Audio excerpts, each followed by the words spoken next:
Did you leave the toilet seat down? Is your wife going to yell at you?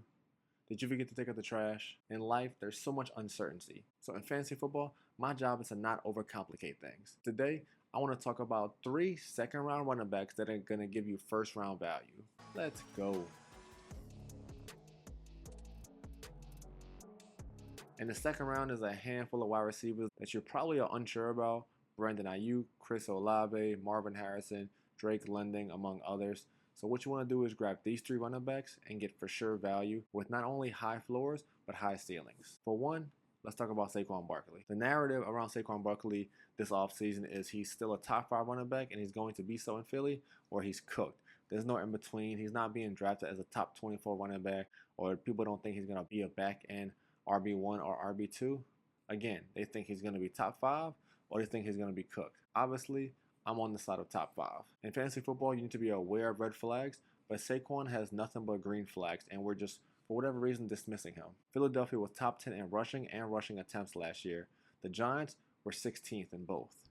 PFF also rated Philly's line going into the 2024 season as number 2. The Giants last year was dead last.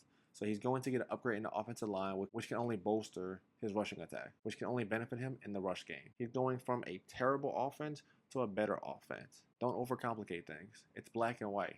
There's no gray area. Philadelphia won't be focusing on a tush push every single time in the red zone.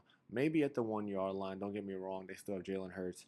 And regardless if they lose Jason Kelce or not, the offensive line can still manage 1 yard. But when it comes to those 3 and 4 yard tush pushes that they were doing, that won't happen again. It's Saquon Barkley time when it gets to the red zone. They don't have any running backs to challenge him. I don't care about Kenneth Gainwell. He might get 2 and 4 minute drills every once in a while, but he's not going to challenge the goal line. And it's a beneficial role, especially in this offense. He will be eager to not only prove to the Giants, but to prove to the NFL that he still has it, and he should not be slept on. Another move that helps Saquon in the Philadelphia offense is them signing Kellen Moore. We see what he did with Zeke. We see what he did with Austin Eckler. This guy pushes out RB1's for fantasy football like it's no one's business. And he's going to continue to do so with Saquon Barkley. This is probably the first time in his career that he's not the number 1 focus for the defense. They won't be able to stack the box every single play. They won't be able to go into Sundays thinking, if we stop Saquon Barkley, we're going to beat this team. That's not the case in Philly.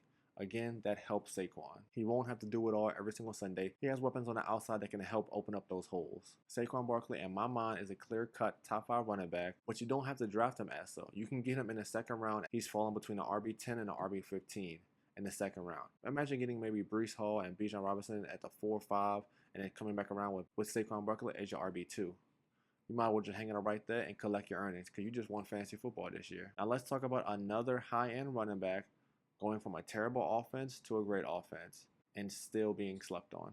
Let's talk about Derrick Henry. Similar to Saquon, he went from a dwindling offense to a flourishing offense. He's going to one of the top offenses in the NFL. Derrick Henry isn't going to be Alvin Kamara and CMC. He's not going to give you 60 to 70 catches on a year-to-year basis, but he's going to give you close to 1,500 yards rushing and double-digit touchdowns. And that should be easy in this Baltimore Ravens offense. We're talking about an offense that allowed Gus Edwards to get 13 rushing touchdowns last year. Derrick Henry should lead the NFL in touchdowns. The Baltimore Ravens gave Gus Edwards, Melvin Gordon, Kenyon Drake, Justice Hill. We're talking about an offense that gave these guys over 300 touches last year. They are fiending for an RB1, which is why they went out and signed Derrick Henry. They're going all for. The signing for Derrick Henry also allows Lamar Jackson to not have to run the ball 10 to 15 times a game. They can allow him to not worry about getting hit. They can feed the Yeti and get those tough 2 to 3 yard gains that you're going to need in the span of a football game. Derrick Henry for his career averages about 4.7 yards a carry. Now, let's just say he gets about 250 attempts, which I think is pretty average, and I think is very doable. He might get more, he might get less, but I think 250 is about average. For sake of argument, if he gets about 250 carries with his average, that's going to put him at about 1175 and 11 touchdowns. 1,175 rush yards and about 11 touchdowns. That was good for the RB8 last year. He's being drafted outside the top 10 running backs. Again, in the second round, and sometimes he slides to the third round. Imagine getting Derrick Henry as your second or third running back. You don't have to imagine it because I want you to do it. Similar to Saquon, Derrick Henry is going to get this red zone role. They won't give it to Justice Hill. They have nobody behind him. When they get into the red zone, it's Derrick Henry and it's no one else. Again, Gus Edwards got 13 rushing touchdowns last year. If Derrick Henry doesn't at least get 13, In my eyes, it's a failed season. Now, last but not least, I want to talk about one more running back that you can get in the second round that's going to give you first round value, and that's the RB3 from last year. I'm talking about Travis Etienne, who again is being drafted in the second round, towards the end, sometimes in the third round. And I'm not sure why. You're talking about a running back who finished as the RB3 last year, and one of the things that helped him get that is the 73 targets he acquired. Now, let me ask you this. Jacksonville is top 5 in vacated targets and for the 2024 season and lost the number 1 receiver in Calvin Ridley.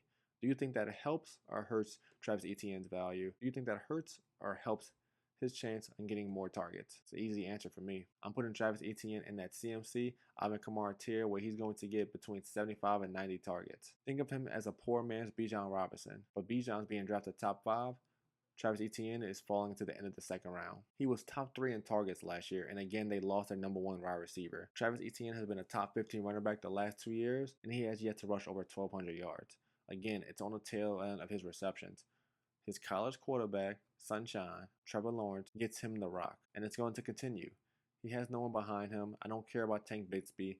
We're going to hear all the coach speak. We want to spell Travis Etienne. We want to give him a breather. He said all that last year. Tank Bigsby is not the answer. They don't have anyone that's going to hurt Travis Etienne's value. He's going to get a breather here and there, but he's going to be one of the few running backs that's going to acquire 75 to 80% snaps for their team. And that's something that you just can't overlook. He had about 340 opportunities last year. And again, I do think he's going to be one of the few running backs with over 300 opportunities. And why am I so confident? The Jaguars finished top 9 in pass rate last year, finishing 9 and 8. Why was that? Because they were behind in the games. They weren't blowing people out. They weren't able to run the ball in the fourth quarter and finish the game. They had to continue to throw. What are the Jaguars' odds for this year? The over-under is 8.5, which again, Vegas is telling you they're going to lose more games than they win. And what does that mean for fantasy football? More passes, more targets, more opportunities, more points. That should be the slogan for the Jacksonville Jaguars. So those are the 3 running backs I want you to draft in the second round because they're going to give you first round value. I'll see you next time. Thanks for tuning in and following along with us on this journey to become the #1 fantasy football company in the state of Louisiana.